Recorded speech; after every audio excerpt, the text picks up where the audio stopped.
Change UK is a political party which started life in February when 7 MPs left the Labour Party citing grievances such as Jeremy Corbyn's leadership style, Brexit and anti-Semitism.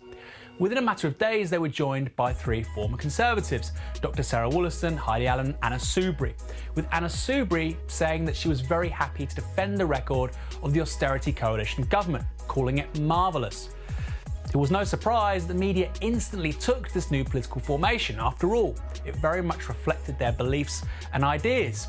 And seeking to carve a path between the extremes of left and right, they really couldn't help themselves. Indeed, journalists widely acknowledged the launch of the independent group, now Change UK, as a success, while Tom Watson decried the Labour leadership, saying that if Jeremy Corbyn didn't change tack, furthermore Labour MPs would leave. Of course, this being Tom Watson, that didn't happen. Fast forward 3 months and Change UK are now consistently polling somewhere between 2 and 4%. In a recent poll held by The Times, 90% of the electorate don't think that Change UK will be around in a decade's time. So much for the new politics, more here today, gone today. What's most humorous about the ongoing calamity that is Change UK is that if the Westminster lobby could have created a political party in their image, it would have been this. These are sensible moderates steering a path between left and right who go anywhere just so as long as it's in front of a TV camera, and who'd be more willing to share cocktails with Westminster journalists than actually campaign out there in the country. It's no surprise then that one of their candidates in the forthcoming European elections is one Gavin Esler. Now, if he looks familiar, that's because he used to be a presenter on BBC Newsnight.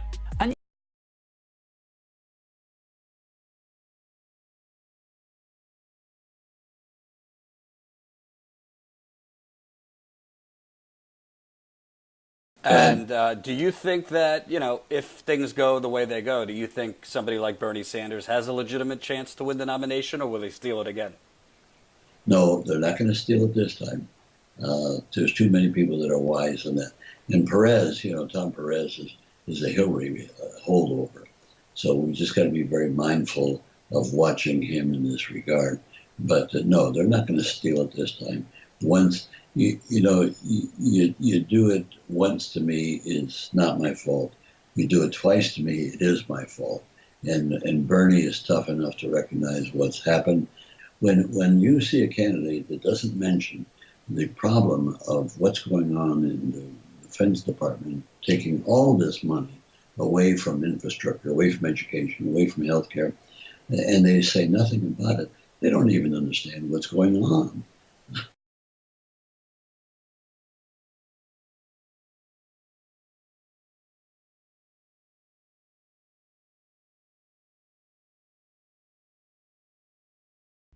Now, if you, I don't even know how many people watch Fox News, the cable channel, but I'm on YouTube here, and the Fox News YouTube channel has 2.9 million subscribers.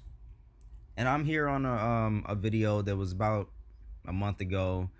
Representative Tulsi Gabbard goes one-on-one with Bret Baier from Fox News. And you go down to the comments section here. And I don't know if you guys have seen the video or not. I watched it again. Basically, they're just talking about her candidacy, and he tries to get her to, basically, he tries to steer the conversation in a way that's not beneficial, and she basically jumps right back on track, like Bernie Sanders does, and gets right back on policy. Like, look, I'm not running. I'm not here for that nonsense. I'm here for this. I'm here to run for the American people. And I'll leave this video in the description if you guys want to watch it for yourselves. But that's not the point. That's not the point of this video. The point of this video was to illustrate some of the people's comments and the support and the love for Tulsi Gabbard amongst conservative, what I assume to be voters or, conservative people out there amongst, on the net or in life. These are some of the comments that are being left under videos with Tulsi Gabbard and Fox News. Look, this video has 2.5 thousand likes. A video on Fox News interviewing Tulsi Gabbard, a Democratic presidential candidate, Tulsi Gabbard. All right, 2.5 million likes. 142 dislikes. Ratios, you know what I'm saying? Okay, so let's scroll down to the comment section. First comment, 651 likes, 67 replies. I'm a 70-plus veteran who has never voted for a Democrat in my life. Tulsi Gabbard is the best, most qualified, most eloquent, and thoughtful presidential candidate of my lifetime. She will catch on, in the mainstream media, which hates her. They all get tons of money and support from war industry, big pharma, big agricultural, etc. Will try to ignore her or smear her, but in the end, they will fail. She makes sense and they don't. Regime change wars must end. Tulsi will be the shining light that makes it happen. And as I say that, the light shines on my face through my bedroom window. Lovely. That was a comment from Changing World. Changing World. The first comment on this Fox News video. Number 2 comment from Media Buster. This is a month ago. She is one of the few Democrats I respect. Period. 545 likes.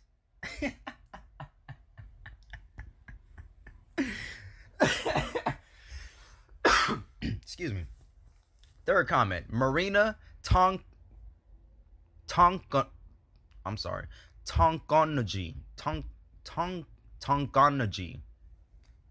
I think I'm saying that right. Tonkanaji. Marina Tonkanaji.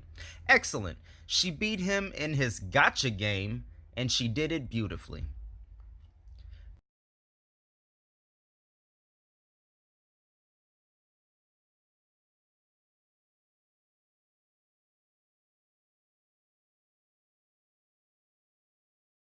Daniel, what is going on?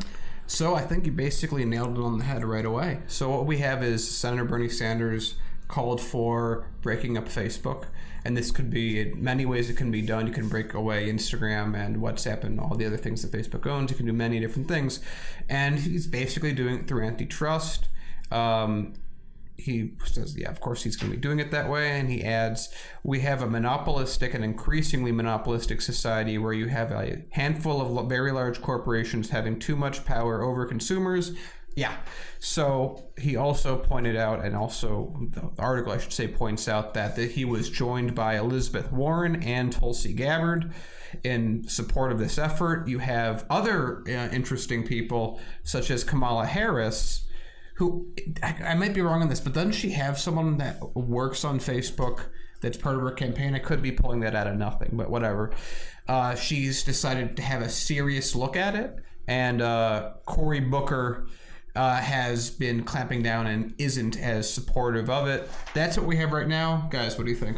I think it's fantastic that Senator Bernie Sanders is holding Facebook accountable. Look, and just to be clear too, Harlan's Media does have a Facebook page up there on that network as well. Somehow we're still up there because there's been such a huge ban. We use Facebook because we started on Facebook and we're just kind of maintaining it, but really we're here.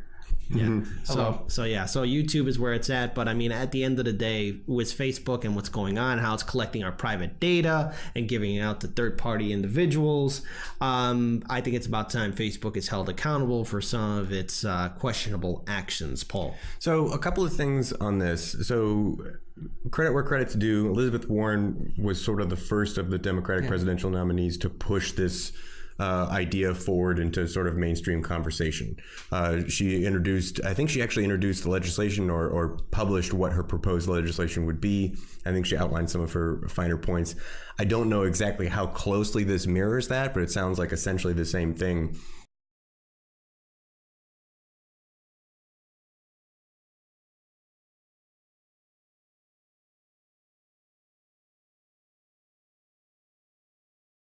So let's have a short conversation about Marianne Williamson and the potential for her to be president. I think one of the things that comes up when I mention Marianne's name, I would say about half of the people don't know, never heard of her. Probably more than half, maybe 60% never heard of her. So I asked them, would you like to know more? And they would mostly say yes. I said, she's running for president. Her name is Marianne Williamson. Can I send you some information on her? And they would say yes, and I would put it on my mailing list. which introduces her to her website and the updates of everything that's going on nationally and here locally.